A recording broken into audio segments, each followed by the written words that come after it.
Hello students, नमस्कार। आइए आज हम लोग जो है क्लास 10th का भौतिक विज्ञान का तीसरा चैप्टर शुरू करते हैं, जिसका नाम है विद्युत, इलेक्ट्रिसिटी। तो आज हम लोग जो है इस वीडियो लेक्चर के अंतर्गत विद्युत के बारे में पढ़ेंगे और जानेंगे कि विद्युत क्या होता है। ठीक है, तो चलिए हम लोग जो है विद्युत को शुरू करते हैं। तो विद्युत को शुरू करेंगे तो हम लोग जानते हैं कि जो विद्युत होता है, जिसको हम लोग अपने बोलचाल की भाषा में इलेक्ट्रिसिटी कहते हैं, बिजली कहते हैं। हम लोग जानते हैं कि इस समय जो कुछ भी उपकरण बनाया जाता है या जो कुछ भी इंस्ट्रूमेंट बनाए जाते हैं, वो सब इंस्ट्रूमेंट जो है वो बिजली से चलने वाला ही बनाया जाता है, क्योंकि इस समय हमें जो है बिजली बहुत आसानी से प्राप्त हो जाता है। बिजली से हमें जो है कम एनर्जी में ही कार्य हो जाता है, अधिक कम समय ही लगता है। मतलब कोई भी कार्य करने के लिए जो बिजली होता है वो हमें क्या करता है, समय का भी बचत करता है, हमें कार्य भी क्षमता इसका ज़्यादा होता है और हमारी एनर्जी भी कम लगती है, खर्च भी कम लगता है। इसलिए ये प्रयास किया जाता है कि उसको अधिक से अधिक जो है बिजली से ही कार्य किया जाए, इलेक्ट्रिसिटी से ही कार्य किया जाए। जो हमारे इस समय के लिए जो बिजली हमारे लिए क्या हो गया है, एक हमारे दैनिक जीवन का हिस्सा हो गया है, एक पार्ट हो गया है। ठीक है, तो इस प्रकार से हम लोग जानते हैं कि बिजली क्या है, हमारे लिए एक तरफ से कह सकते हैं कि एक बहुत ही महत्वपूर्ण है। तो इसके बारे में हम आज समझेंगे कि बिजली है क्या और ये कहाँ से आता है और इसको कैसे जो उपयोग किया जाता है, इसको कैसे जो हम लोग उत्पन्न करते हैं, कैसे प्राप्त करते हैं, इसके बारे में हम लोग जो है चर्चा करेंगे। सबसे पहले बिजली को जानने से पहले, इसके बारे में आगे बढ़ने से पहले जो है इसके लिए हमें एक बेसिक नॉलेज की आवश्यकता होगी, जिसको हमें जो है बहुत ही सहायता करेगा बिजली को समझने के लिए। तो हम लोग आज पढ़ेंगे इस लेक्चर के अंतर्गत बेसिक नॉलेज फॉर इलेक्ट्रिसिटी। क्या पढ़ेंगे? Basic knowledge for electricity. Electricity के लिए हम लोग जो है एक बेसिक नॉलेज पढ़ेंगे और इस बेसिक नॉलेज में सबसे पहले हम लोग बात करेंगे द्रव्य की। द्रव्य जिसे हम लोग क्या कहते हैं, पदार्थ कहते हैं। क्या कहते हैं? पदार्थ कहते हैं, मैटर कहते हैं। तो हम सबसे पहले किसके बारे में चर्चा करेंगे? मैटर के बारे में चर्चा करेंगे। मैटर क्या होता है, द्रव्य क्या होता है। ठीक है, तो हम जानते हैं कि द्रव्य वे वस्तुएं होती हैं जिनके पास द्रव्यमान होता है, जो स्थान घेरती हैं, जिसे हम लोग अपने ज्ञान इंद्रियों द्वारा देख सकते हैं, अनुभव कर सकते हैं। उन्हें हम लोग जो है पदार्थ कहते हैं। जैसे कि आप ये मार्कर को ले लीजिए, अपने आप को ले लीजिए, इस व्हाइट बोर्ड को ले लीजिए, मोबाइल को ले लीजिए, या आसपास की जो भी वस्तुएं आप देख रहे हैं, ये सब क्या होती हैं? पदार्थ होती हैं। जो कुछ भी आप देख रहे हैं वो सब क्या है? पदार्थ होती हैं। और जो पदार्थ होते हैं, जो द्रव्य होते हैं, हम लोग जानते हैं कि द्रव्य के पास जो है एक बहुत ही बड़ी जो है, एक बहुत ही विशेष प्रकार की जो है गुण होता है, और वो गुण है बल लगाना। ध्यान रखें कि इस ब्रह्मांड में जितने भी प्रकार के पदार्थ हैं, कोई भी पदार्थ हो, वो गैस के रूप में हो, ठोस के रूप में हो, या द्रव के रूप में हो, किसी भी रूप में हो, अगर वह पदार्थ है तो उसके पास एक विशेष प्रकार का गुण होता है, और वो गुण होता है क्या? तो वो गुण होता है बल लगाना। तो सभी प्रकार के पदार्थ क्या कर सकते हैं? बल लगा सकते हैं। ठीक है, तो ये जो पदार्थ होते हैं ये क्या कर सकते हैं? बल लगा सकते हैं। अब बल जो है कितने प्रकार से लग सकता है, किसके कारण लग सकता है? तो जो पदार्थ होता है, उन पदार्थों के पास बल लगाने का गुण होता है, जो दो कारणों से लगता है। दो कारणों से लगता है। एक जो है, जो पदार्थ के जो बल लगता है, एक कारण होता है उसमें से आवेश होता है, और दूसरा कारण होता है द्रव्यमान। क्या होता है? द्रव्यमान, जिसको हम लोग क्या कहते हैं? मास कहते हैं, और इसको हम लोग जो है चार्ज कहते हैं। मतलब कि जो पदार्थ होते हैं वो बल लगाते हैं, और किस कारण लगाते हैं? तो उनके पास होता है द्रव्यमान होता है, और दूसरा होता है आवेश होता है, चार्ज होता है।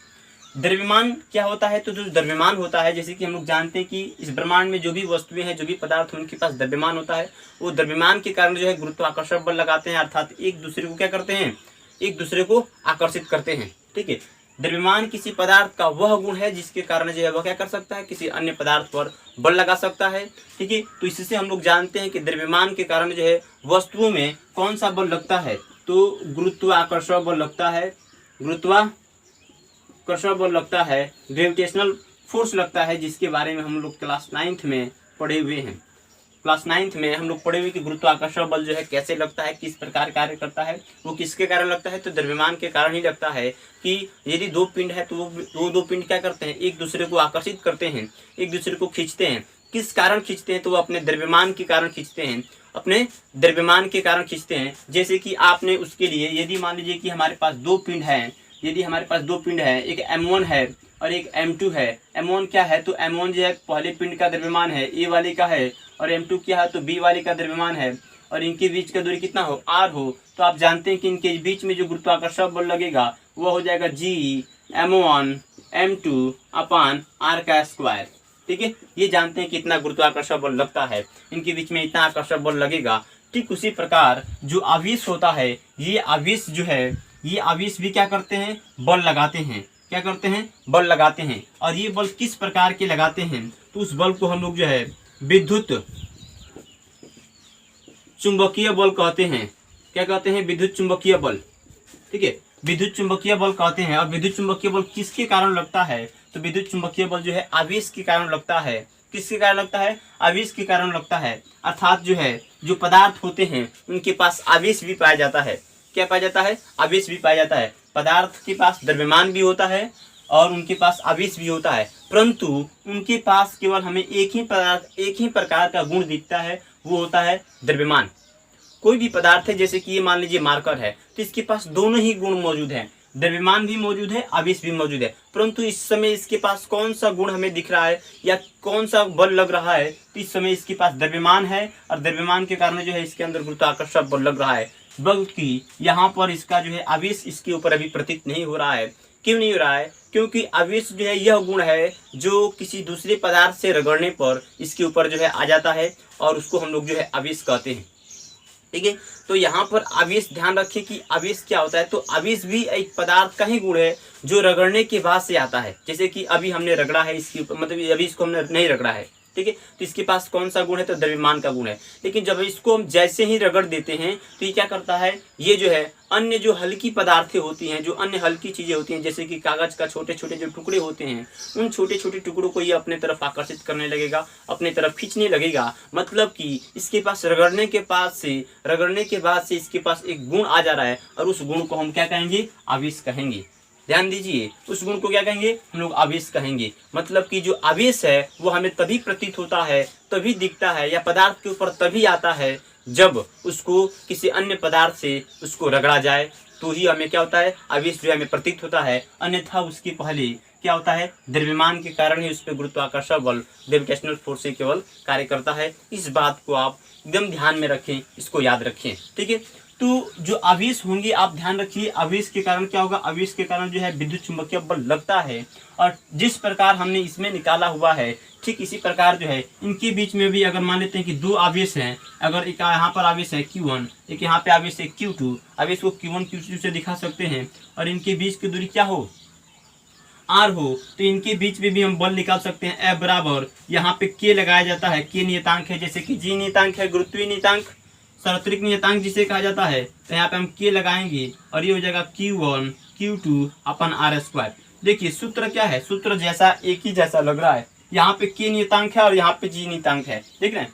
तो ये बात आप ध्यान में रखें, जिसको आप ये बात जो है आप किस में पढ़ेंगे, किस क्लास में पढ़ेंगे, इस बात को आप क्लास 12th में पढ़ेंगे। क्योंकि हमने यहाँ पर उसको समझाया, तो हमने बता दिया कि जो बल लगेगा, जो विद्युत चुंबकीय जो बल लगता है, ठीक है, वो कैसे लगता है, जो विद्युत बल लगता है वह किस सूत्र पर लगता है, तो इसके आधार पर उसको हम लोग जो है ज्ञात करते हैं दो आवेशों के बीच में लगने वाले बल को।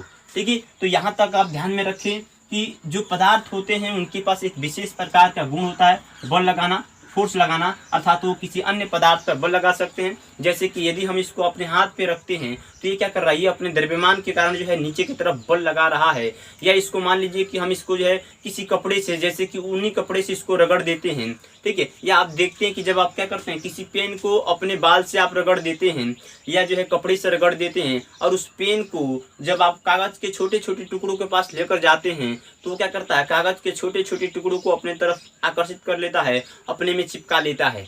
ठीक है, तो वो क्या कर लेता है, अपने में चिपका लेता है। मतलब कि रगड़ने के बाद उसके पास एक गुण आ जा रहा है, और उस गुण को हम क्या कहेंगे, उस गुण को हम लोग जो है आवेश कहेंगे, चार्ज कहेंगे। ये बात सभी लोगों को समझ में आ चुकी होगी। ठीक है, तो हम लोग जान चुके हैं कि जो बल होता है पदार्थों में दो प्रकार से या दो कारणों से लगता है, एक होता है आवेश और दूसरा होता है द्रव्यमान।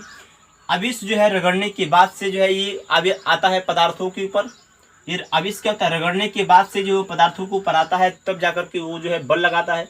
द्रव्यमान जो है उनके पास होता है और वो जो है गुरुत्वाकर्षण बल लगाते हैं, जिसको हम लोग जो है क्लास 9th में पढ़े हुए हैं, और क्लास 10th में हम लोग आवेश के बारे में पढ़ेंगे और इस पे जो है अन्य जो घटनाएं हैं उसकी हम लोग जो है चर्चा यहाँ पर करेंगे। तो चलिए अब हम पढ़ते हैं आवेश के बारे में, थोड़ा सा और जानकारी अध्ययन करते हैं, ठीक है, उसके बारे में हम लोग आगे बढ़ते हैं, ठीक है। तो अब यहाँ पर आप ध्यान दीजिए, जो आवेश होगा, ठीक है, जो आवेश है, इस आवेश को आप जो है अभी इसको जो है पहले आप इसका स्क्रीनशॉट ले लेंगे, इस बात को भी आप नोट रखेंगे, बहुत ही महत्वपूर्ण है ये, ठीक है।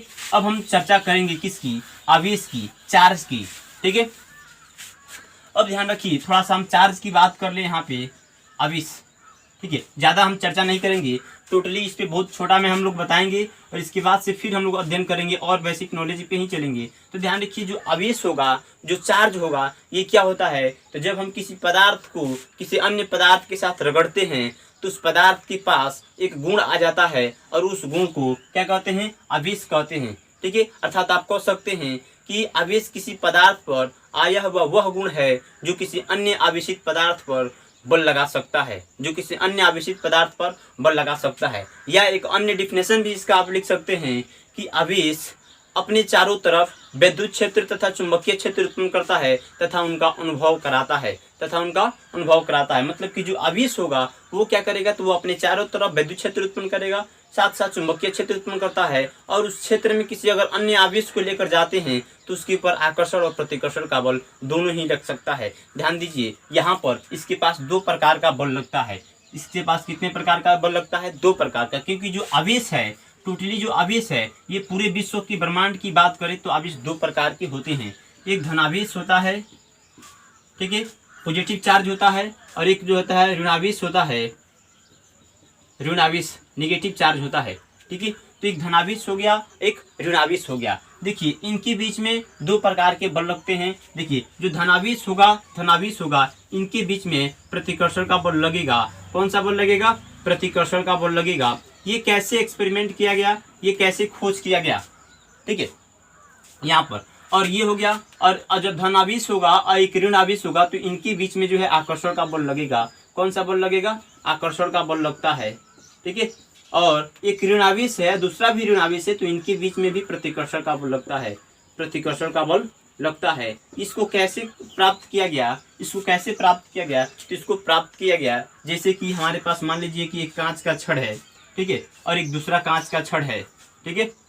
हमने क्या किया है, इस कांच के छड़ को, ठीक है, इस कांच के छड़ को क्या कर दिए हैं, रेशम के कपड़े से हम लोग रगड़ दिए हैं। कांच के छड़ को रेशम के कपड़े से रगड़ते हैं, ठीक है, कांच के छड़ को रेशम के कपड़े से रगड़ते हैं। और इसको भी हम क्या करते हैं, इसको एक अन्य प्रकार का छड़ मान लीजिए, प्लास्टिक का छड़ मान लीजिए, ये प्लास्टिक का छड़ है। हमने क्या कर दिया, इसको भी रेशम के कपड़े से रगड़ा, इसको भी रेशम के कपड़े से रगड़ा। जब हम रगड़ के क्या करते हैं, जब इन दोनों को एक दूसरे के निकट लाते हैं, ठीक है, जब एक दूसरे के निकट लाते हैं तो ये क्या करते हैं, ये दोनों जो है, ये दोनों एक दूसरे को आकर्षित करने लगते हैं। क्या करते हैं भाई, आकर्षित करते हैं, ठीक है, ये दोनों एक दूसरे को आकर्षित करते हैं। मतलब कि जब इन दोनों को एक दूसरे के निकट लाएंगे तो ये एक दूसरे को आकर्षित करते हैं, ठीक है। और ठीक इसी प्रकार जो है, जब हम 2 कांचों को आपस में रगड़ते हैं रेशम के कपड़े से, मान लीजिए कि एक कांच यहाँ पर है, एक और कांच को रगड़ देते हैं रेशम के कपड़े से, और कांच वाले को कांच के पास लेकर जाते हैं। क्या करते हैं बाबू, कांच वाले को कांच के पास लेकर जाते हैं, मतलब कि ये कांच है और दूसरा वाला भी क्या है, कांच है, ठीक है। तो जब कांच वाले के पास कांच के लेकर जाते हैं तो इनके बीच में प्रतिकर्षण का बल लगता है। ठीक उसी प्रकार जब हम प्लास्टिक वाले के पास प्लास्टिक को लेकर जाते हैं तो उनके बीच प्रतिकर्षण का बल लगता है। तो देखिए यहाँ पर आकर्षण का बल लगता है और यहाँ पे प्रतिकर्षण का बल लगता है। मतलब कि बल कितने प्रकार का लग रहा है, तो बल 2 प्रकार का लग रहा है। इसलिए कहा गया कि आवेश भी 2 प्रकार का हो सकता है, क्योंकि बल कितने प्रकार का है, 2 प्रकार का है। इनके बीच में आकर्षण का बल लग रहा है और प्रतिकर्षण का बल, दोनों प्रकार का बल लग रहा है। ठीक है, ये एक दूसरे को विकर्षित भी करते हैं, प्रतिकर्षित भी करते हैं, इसलिए इनके पास 2 प्रकार का बल है, तो आवेश भी 2 प्रकार का होगा। तो जो कांच जो है, कांच के ऊपर जो आवेश होता है उसको कैसा माना गया, तो उसको माना गया कि जो ये है आवेश होता है। ठीक है, ये जो कांच हो जाता है वो कैसा हो जाता है, वो धनावेशित हो जाता है। अर्थात इसके जो है, जब हम क्या करते हैं, जब हम रगड़ते हैं तो रगड़ने के बाद से जो है कुछ इलेक्ट्रॉन, कुछ ऋण आवेश जो है वो निकल कर क्या होते हैं, रेशम के कपड़े में चले जाते हैं।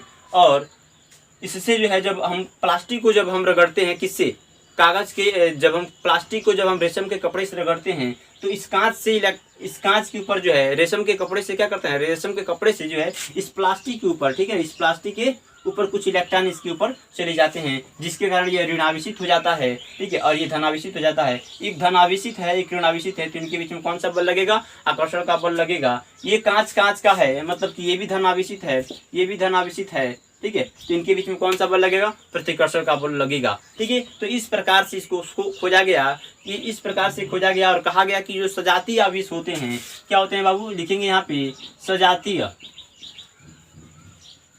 आवेश एक दूसरे को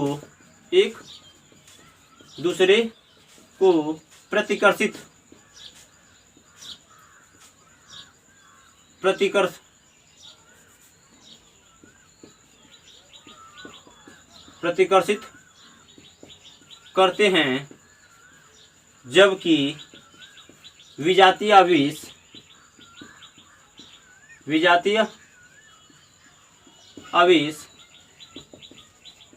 एक दूसरे को आकर्षित करते हैं, ठीक है, आकर्षित करते हैं। अर्थात एक जैसे जो आवेश होंगे, सजातीय का मतलब क्या, समान आवेश, धन आवेश, ऋण आवेश, ये क्या करेंगे, ये एक दूसरे को प्रतिकर्षित करेंगे। एक धनावेश होगा, एक ऋण आवेश होगा, तो ये क्या करेंगे, एक दूसरे को आकर्षित करेंगे, एक दूसरे को खींचते हैं, ठीक है। तो आपने जाना कि आवेश दो प्रकार के होते हैं। अब ध्यान रखिए कि जब ये फिजिक्स में जब कार्य हो रहा था, जब ये फिजिक्स में जब खोजा जा रहा था, उसी समय जो है केमिस्ट्री के क्षेत्र में भी कार्य किया जा रहा था, और उधर पाया गया कि जो गुण एक पदार्थ के अंदर है वही गुण जो है दूसरे पदार्थ के अंदर है। इसीलिए जो ऋण आवेश था, इस ऋण आवेश को इलेक्ट्रॉन मान लिया गया और इस धनावेश को प्रोटॉन मान लिया गया। क्या मान लिया गया, प्रोटॉन मान लिया गया। तो जो ऋण आवेश होगा उसको हम लोग इलेक्ट्रॉन मान सकते हैं, जो धनावेश होगा उसको हम लोग प्रोटॉन मान सकते हैं, ठीक है। तो इस प्रकार से हम लोग जो है केमिस्ट्री की संरचनाओं पे चले जाते हैं, और तब हम लोग जो है केमिस्ट्री की संरचनाओं पर बात करते हैं। तो चलिए जो केमिस्ट्री की जो संरचना है उसके आधार पर थोड़ा सा हम लोग जो है फिजिक्स के बारे में चर्चा कर लेते हैं, ठीक है। तो इसका आप स्क्रीनशॉट ले लेंगे, ये बहुत ही इंपॉर्टेंट है, ठीक है। अब हम चलते हैं केमिस्ट्री की संरचनाओं पर, थोड़ा सा उसको हम लोग देख लेते हैं, उसके बाद से आगे बढ़ते हैं, ठीक है। चलिए, ठीक। अब हम देखेंगे कि जो पदार्थ होते हैं, जैसे कि अभी हमने बात किया था कि जो भी पदार्थ है उनके पास एक विशेष प्रकार का गुण होता है, बल लगाना, और वो किसके कारण लगता है, तो आवेश और द्रव्यमान के कारण लगता है, ठीक है। अब हम चर्चा करते हैं फिर से एक बार और पदार्थ की। अब ध्यान दीजिए, अब हम केमिस्ट्री के आधार पर बात करेंगे। जैसे कि जो पदार्थ होता है, हम लोग जानते हैं कि पदार्थ जो है क्या होते हैं, छोटे छोटे कणों से मिलकर बने होते हैं, बहुत ही सूक्ष्मतम कणों से मिलकर बने होते हैं, और उन सूक्ष्मतम कणों को हम क्या कहते हैं, परमाणु कहते हैं। उन सूक्ष्मतम कणों को परमाणु कहते हैं, एटॉम कहते हैं, ठीक है। और परमाणु क्या होता है, तो परमाणु जो है पदार्थ का, द्रव्य का सबसे सूक्ष्मतम कण होता है, सबसे छोटा कण होता है। अगर हम एक परमाणु की संरचना बनाए, यहाँ पे परमाणु कैसा होता है, तो परमाणु की संरचना जो है गोल मानी जाती है, और माना जाता है कि परमाणु क्या होते हैं, गोल होते हैं, ठीक है। और जो परमाणु का जो केंद्रीय भाग होता है, केंद्रीय जो भाग होता है, उसमें दो चीज पाए जाते हैं, एक प्रोटॉन होता है और दूसरा न्यूट्रॉन होता है, और इसके चारों तरफ इसको हम लोग क्या कहते हैं, तो इसको धनावेशित बोलते हैं। अभी क्या बोलते हैं इसको समझ लीजिए। और इसके चारों तरफ जो है कक्षक होते हैं, जिसमें इलेक्ट्रॉन जो है चक्कर लगाते रहते हैं। ध्यान दीजिए, जो परमाणु होता है, आप कह सकते हैं कि परमाणु के 3 मौलिक कण होते हैं, 3 मौलिक कण, मतलब कि फंडामेंटल पार्टिकल कितने होते हैं परमाणु के, तो जो फंडामेंटल पार्टिकल होते हैं परमाणु के वो 3 होते हैं। एक होता है इलेक्ट्रॉन, दूसरा प्रोटॉन, और तीसरा न्यूट्रॉन होता है, ठीक है, न्यूट्रॉन होता है। तो ये हो गया इलेक्ट्रॉन, प्रोटॉन और न्यूट्रॉन, ठीक है। तो परमाणु के कितने मौलिक कण होते हैं, 3 होते हैं। इसके अलावा और भी खोजे जा चुके हैं, परंतु हम लोग इसी के बारे में अभी चर्चा करेंगे। इलेक्ट्रॉन, प्रोटॉन और न्यूट्रॉन के, यही हमारे बेसिक चीज हैं, तो इनके बारे में हम अध्ययन करते हैं। ध्यान रखिए कि जो इलेक्ट्रॉन होता है इसके पास ऋण आवेशित होते हैं। कैसा होता है, ये ऋण आवेशित होता है। ये कैसा होता है, ऋण आवेशित। अभी हमने आपको फिजिक्स में बताया था कि जो ऋण आवेश होगा उसको हम लोग इलेक्ट्रॉन मान लेते हैं, और जो धनावेश होगा उसको हम लोग क्या मानते हैं, प्रोटॉन मान लेते हैं। तो ये कैसा होता है, ये धनावेशित होता है, धनावेशित, ठीक है। और ये कैसा होता है कि ये उदासीन होता है, इसके पास कोई चार्ज नहीं होता है, हम लिख सकते हैं इसके पास नो चार्ज, नो चार्ज। इसके पास कैसा, तो इसके पास पॉजिटिव चार्ज, और इसके पास कैसा, इलेक्ट्रॉन के पास कैसा, तो नेगेटिव चार्ज, ठीक है, नेगेटिव चार्ज। इस बात को आप ध्यान रखें ये। और इसके पास, इलेक्ट्रॉन के पास कितने ऋण आवेशित चार्ज होते हैं, तो इलेक्ट्रॉन के पास जो आवेशित चार्ज होते हैं वो माइनस में 1.6 × 10⁻−19 कूलाम होते हैं। कूलाम क्या है, तो आवेश का मात्रक बनाया गया है। यहाँ पे ध्यान दीजिए कि इसका जो मात्रक होता है, इसका जो मान होता है प्रोटॉन के ऊपर जो आवेश होता है, धनावेश, वो होता है 1.6 × 10⁻−19 कूलाम होता है। देखिए ये क्या है, प्लस में है, जितना मान प्लस में है उतना ही मान उस पे माइनस में है। और इसके पास कितने आवेश होता है, तो इसके पास 0 आवेश होता है, शून्य आवेश होता है। इसके पास आवेश की मात्रा 0 होती है, शून्य होती है, इसलिए कहते हैं कि न्यूट्रॉन उदासीन होता है, ना ही वो प्लस में होता है और ना ही माइनस में होता है। इस बात को आप ध्यान में रखें, ठीक है। अब ये जो ऋणात्मक आवेश है जिसे हम लोग क्या कहते हैं, इलेक्ट्रॉन कहते हैं, और धनात्मक जो आवेश है जिसको प्रोटॉन कहते हैं, और जो उदासीन है जिसके पास कोई चार्ज नहीं उसको हम लोग न्यूट्रॉन कहते हैं। इस बात को आप ध्यान रखें। अब देखिए कि जो परमाणु है, इस परमाणु के अंदर जो नाभिक होता है इसको हम लोग क्या कहते हैं, नाभिक कहते हैं। और इस नाभिक में क्या क्या पाए जाते हैं, तो न्यूट्रॉन और प्रोटॉन पाए जाते हैं। और जो बाहर में जो कक्षा होता है, जो बाहरी जो कक्षे होते हैं, इन कक्षाओं में इलेक्ट्रॉन क्या करता है, घूमता रहता है, चक्कर लगाता रहता है, ठीक है। तो इसको हम लोग इलेक्ट्रॉन कहते हैं, ठीक है। अब ध्यान दीजिए कि ये जो है, जो इलेक्ट्रॉन होता है, ये क्या करते हैं, इसके चारों तरफ घूमते रहते हैं, चक्कर लगाते रहते हैं अपने कक्षाओं में। अब इसके साथ ही जो इनके बीच में अगर यहाँ पे एक प्रोटॉन है, ठीक है, यहाँ पे एक प्रोटॉन है और यहाँ पे इलेक्ट्रॉन है, तो हम लोग जानते हैं कि प्रोटॉन क्या होता है, धनावेशित होता है, और इलेक्ट्रॉन क्या होता है, ऋणावेशित होता है। तो इनके बीच में क्या होता है, इनके बीच में आकर्षण का बल लगता है। एक धनावेश से एक ऋणावेश से इनके बीच में क्या होगा, आकर्षण का बल लगता है। तो ये क्या करता है, ये नाभिक जो है, जितने भी इलेक्ट्रॉन होते हैं उन सभी इलेक्ट्रॉनों को, उन सभी ऋणावेशों को अपने तरफ आकर्षित करके, अपने तरफ खींच करके जो है रखता है, ठीक है। और जैसे जैसे दूरी बढ़ती जाती है, यहाँ पे जो इलेक्ट्रॉन होगा उस पर जो है कम बल लगता है, जो नजदीक इलेक्ट्रॉन होगा उस पर अधिक बल लगता है, ठीक है। तो यहाँ पर ध्यान रखिए, जो नजदीक होगा, जो सबसे निकट वाला कक्षक में जो इलेक्ट्रॉन होता है उस पर अधिकतम बल लगता है, और जो सबसे दूर वाला होगा उस पर कम बल लगता है। तो इस पे कम बल लगते हैं। जो कम बल लगता है, जिन पे क्या होता है, कम बल लगता है, ये कम बल लगने के कारण क्या हो सकते हैं, ये इलेक्ट्रॉन जो है स्वतंत्र होते हैं, मतलब कि बहुत ही कम बल लगता है, नगण्य लगता है। जो सबसे बाहरी कक्षक में होते हैं उन पे बहुत ही कम बल लगता है, नगण्य लगता है, इसलिए वो स्वतंत्र होते हैं। तो उनको हम लोग स्वतंत्र आवेश या मुक्त आवेश कहते हैं। क्या कहते हैं, मुक्त आवेश कहते हैं। ध्यान दीजिए, तो ये मुक्त आवेश होते हैं जो सबसे बृहत्तम कक्षा में जो इलेक्ट्रॉन होते हैं। आज जब हम क्या करते हैं, जब हम एक पदार्थ को रगड़ते हैं दूसरी पदार्थ के साथ, तो जो आवेश क्या होता है, एक इलेक्ट्रॉन क्या होता है, एक पदार्थ से निकलकर दूसरे पदार्थ में चला जाता है। तो वो कौन सा इलेक्ट्रॉन होता है, तो वो होता है इलेक्ट्रॉन, मुक्त इलेक्ट्रॉन ही होता है। क्या होता है, मुक्त इलेक्ट्रॉन ही होता है, ठीक है, ये ध्यान रखें। तो जो बृहत्तम कक्षा में आवेश होता है उस आवेश को मुक्त आवेश कह सकते हैं, क्योंकि उस पर जो विद्युत आकर्षण बल लग रहा है वो जो है बहुत ही कम लगता है, लगभग नगण्य के बराबर लगता है, इसलिए उनको मुक्त इलेक्ट्रॉन कहते हैं। स्वतंत्र होते हैं, वो अनियमित गति करते रहते हैं बृहत्तम कक्षाओं में, और वो किसी अन्य पदार्थ पर स्थानांतरित हो सकते हैं, जा सकते हैं, इसलिए उनको मुक्त आवेश, स्वतंत्र आवेश कहा जाता है। ये हमने इसके बारे में चर्चा कर लिया। एक साथ में एक और बार आपको कहा जाएगा कि जो परमाणु होता है, परमाणु क्या होता है, विद्युतः उदासीन होता है। मतलब कि एक परमाणु की अगर बात की जाए तो विद्युतः उदासीन होता है, ठीक है। ये प्रश्न पूछा जाएगा आपसे, क्यों होगा, क्यों होता है, क्यों परमाणु एक विद्युतः उदासीन होता है, क्यों। तो ध्यान दीजिए, जो परमाणु होता है, एक परमाणु के अंदर जितने इलेक्ट्रॉन होते हैं उतना ही प्रोटॉन होते हैं। एक परमाणु के अंदर नंबर ऑफ इलेक्ट्रॉन और नंबर ऑफ प्रोटॉन क्या होते हैं, आपस में बराबर होते हैं। और एक जो ऋणावेश होता है, जो इलेक्ट्रॉन होता है, उसके पास जितने ऋणावेश होते हैं उतना ही क्या होते हैं, धनावेश होते हैं। तो भाई जितने धनावेश हैं, जितने धनावेश है उतना ही ऋणावेश है, जितने इलेक्ट्रॉन है उतना ही प्रोटॉन है। अर्थात अगर बात करें कि इसके पास 5 इलेक्ट्रॉन है तो भाई इसके पास 5 क्या होगा, प्रोटॉन भी होगा 5 प्रोटॉन भी होगा। ये सब क्या होंगे, आपस में बराबर होंगे। तो अगर हम चर्चा करें कि भाई 5 प्रोटॉन का मतलब क्या, कि इसके पास 5 ऋणावेश हैं और इसके पास 5 धनावेश हैं। तो अगर हम 5 ऋणावेश को और 5 ऋणावेश को क्या करते हैं, 5 ऋणावेश को और 5 धनावेश को क्या करते हैं, अगर हम जोड़ते हैं कि इस परमाणु के पास कुल कितने आवेश है, तो देखिए 5 ऋणावेश और 5 धनावेश, जब इन दोनों को जोड़ेंगे तो ये हमारा कितना हो जाएगा, 0 हो जाएगा। मतलब कि इस परमाणु के ऊपर कुल कितने आवेश हैं, तो इस परमाणु के ऊपर कुल कितने आवेश, तो 0 आवेश हैं, 0 आवेश हैं, ठीक है। तो आप ध्यान रखें कि कि जो भी परमाणु होता है वह विद्युत उदासीन होता है, क्योंकि उसके ऊपर इलेक्ट्रॉन और प्रोटॉन की संख्या आपस में बराबर होती है, और इलेक्ट्रॉन और प्रोटॉन के ऊपर भी आवेश की संख्या बराबर होती है, और उनके कारण जो है विद्युत परमाणु क्या होता है, विद्युत उदासीन होता है। तो आप कह सकते हैं कि परमाणुओं के अंदर इलेक्ट्रॉनों और प्रोटॉनों की संख्या आपस में बराबर होने के कारण जो है वह विद्युत उदासीन होते हैं, उनके ऊपर कोई चार्ज नहीं होता है। लेकिन जैसे ही जब इससे एक इलेक्ट्रॉन निकल जाएगा तो इसके ऊपर एक चार्ज हो जाएगा, एक आवेश हो जाएगा, और तब हम कहेंगे कि वह परमाणु आवेशित हो गया है। कैसा हो गया है, आवेशित हो गया है। ठीक है, तो यहाँ तक आप जो है चर्चा रखें। और एक और हम चर्चा साथ में एक और बता देते हैं कि यदि मान लीजिए कि हमारे पास क्या है, तो ये एक परमाणु है, ठीक है, ये हमारे पास एक दूसरा परमाणु है, ठीक है, ये इसके कक्षक हैं। ठीक है, हमने माना कि यहाँ पे जो है 2 इलेक्ट्रॉन है तो 2 प्रोटॉन भी होंगे।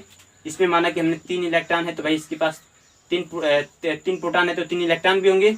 तो यदि हम मान लेते हैं तो देखिए इसके पास 3 प्रोटॉन है, 3 इलेक्ट्रॉन है, तो कुल कितने आवेश हैं भाई, 0 आवेश है, क्योंकि इसको जोड़ेंगे तो 0 हो जाएगा। इसके पास 2 प्रोटॉन है और 2 इलेक्ट्रॉन है, तो इस तरह हम जोड़ेंगे तो कुल कितना आवेश हो जाएगा, 0 हो जाएगा, क्योंकि भाई इस प्रोटॉन के ऊपर जितना धन आवेश है उतना ही इसके पास ऋण आवेश है। तो 2 में हम इतना से गुणा कर देंगे, माइनस में हो जाएगा, 2 में हम इतना से गुणा कर देंगे, माइनस में हो जाएगा। ठीक है, हम ई का मान कितना है, तो ई का मान इतना है, पी का मान कितना है, तो भाई इतना है, गुणा करेंगे तो ये धनावेश में मिलेगा, ये ऋणावेश में मिलेगा, सबको जोड़ेंगे तो 0 हो जाएगा, तो ये भी 0 हो जाएगा, ये भी 0 हो जाएगा, मतलब कि दोनों ही उदासीन की अवस्था में हैं, दोनों ही उदासीन की अवस्था में, क्योंकि इसके ऊपर कोई आवेश नहीं है, तो ये विद्युत उदासीन है। अब आपको ध्यान रखना ये कि अगर मान लेते हैं कि एक इलेक्ट्रॉन क्या होता है, इसमें से निकल करके इस पे चला जाता है, तो जब एक इलेक्ट्रॉन इस पे से लेकर निकल कर इस पे चला जाएगा तो भाई एक इसके ऊपर इलेक्ट्रॉन क्या हो जाएगा, एक इलेक्ट्रॉन इसके ऊपर ज्यादा हो जाएगा। यहाँ पे 4 इलेक्ट्रॉन हो गया और यहाँ पे 3 प्रोटॉन हो जाएगा, मतलब कि जब इसके पास 4 इलेक्ट्रॉन हो जाएगा तो अगर हम आवेशों की मात्रा गिनती करें कि आवेश कितने हो जाएंगे, तो ये तो 3 मिलकर 0 हो जाएंगे, तो एक एक्स्ट्रा बचेगा, तो हम कहेंगे कि भाई इसके पास एक ऋणावेश हो गया है। क्या हो गया है, एक ऋणावेश हो गया है, क्योंकि ऋणावेश ही, ध्यान रखिए, कभी भी एक पदार्थ से दूसरे पदार्थ पर क्या जाएगा, तो कभी भी एक पदार्थ से दूसरे पदार्थ पर ऋणावेश ही बाहर निकल सकता है, तो ऋणावेश से स्थानांतरित हो सकता है, क्योंकि प्रोटॉन जो है नाभिक के अंदर होता है, धनावेश नाभिक के अंदर होता है, और वो नाभिकीय बल से बंधा रहता है। जो इलेक्ट्रॉन होता है बाहरी कक्षक में चक्कर लगाता है, और जो धनात्मक कक्षक में जो इलेक्ट्रॉन होता है वो मुक्त होता है, स्वतंत्र होता है, और वो आसानी से जो है दूसरे पदार्थ पर स्थानांतरित हो सकता है। तो मान लीजिए कि यहाँ से एक इलेक्ट्रॉन निकल करके इसके ऊपर चला गया, तो वो जिसके ऊपर जाएगा वो किसको क्या कर देगा, उसको ऋणावेशित कर देगा, क्योंकि खुद वो क्या है, ऋणावेशित है, और जिससे वो चला जाएगा उसके पास क्या हो जाएगा, वो धनावेशित हो जाएगा, क्योंकि भाई इसके पास 2 ऋणावेश थे, एक चला गया तो भाई एक बचेगा ऋणावेश, जब एक बचेगा तो भाई यहाँ पे 2 धनावेश है और एक ऋणावेश है, जब जोड़ेंगे तो एक यहाँ पे धनावेश बचेगा, तो इस प्रकार ये क्या जाएगा, इसके ऊपर एक धनावेश आ जाएंगे। अर्थात आप कह सकते हैं कि यदि किसी पदार्थ से जितने इलेक्ट्रॉन निकलते हैं उसके ऊपर उतना ही धनावेश आ जाते हैं, और वो पदार्थ के ऊपर, जिस पदार्थ के ऊपर इलेक्ट्रॉन ज्यादा है उतना ही उसके पास ऋणावेश हो जाते हैं। ठीक है, तो यदि किसी पदार्थ से जितनी संख्या में इलेक्ट्रॉन निकलेंगे उसके ऊपर उतना ही संख्या में जो है धनावेश आ जाएंगे, और वह संख्या जो है इलेक्ट्रॉन की जो संख्या है वह जिस पदार्थ के ऊपर जाएगा उतना ही संख्या में उस पदार्थ के ऊपर जो है ऋणावेश आ जाते हैं। ठीक है, तो ये हमारा था बेसिक नॉलेज। कल हम इसके ऊपर आगे चर्चा करेंगे धनावेश और ऋणावेश के बारे में, और उसको हम लोग जो है प्रवाह के बारे में बात करेंगे, विद्युत के बारे में बात करेंगे, और विद्युत धारा के बारे में बात करेंगे। तो ये हमारे आज के लिए था क्या, बेसिक नॉलेज फॉर इलेक्ट्रिसिटी। तो आप इसको याद रखें और इसका आप स्क्रीनशॉट ले लें, ये एक बहुत ही महत्वपूर्ण टॉपिक है। अब हम कल पढ़ेंगे विद्युत धारा के बारे में, परिपथ के बारे में, और तब हम लोग जो है उससे आगे बढ़ेंगे। तो आज के लिए हम लोग इतना ही रहने देते हैं, कल मिलते हैं। आज के लिए गुड बाय। आपको वीडियो पसंद आता हो तो आप उसको लाइक करो, शेयर करो। हमारे चैनल को अगर सब्सक्राइब ना किया हो तो उसको सब्सक्राइब करो, आप बेल आइकन को साथ में दबाओ, जिससे कि आपको डेली नोटिफिकेशन मिलता रहे, और आप जो है हमारे समय से अपने क्लास को आप जो है ज्वाइन कर सकें। ठीक है, तो आज के लिए इतना ही, गुड बाय।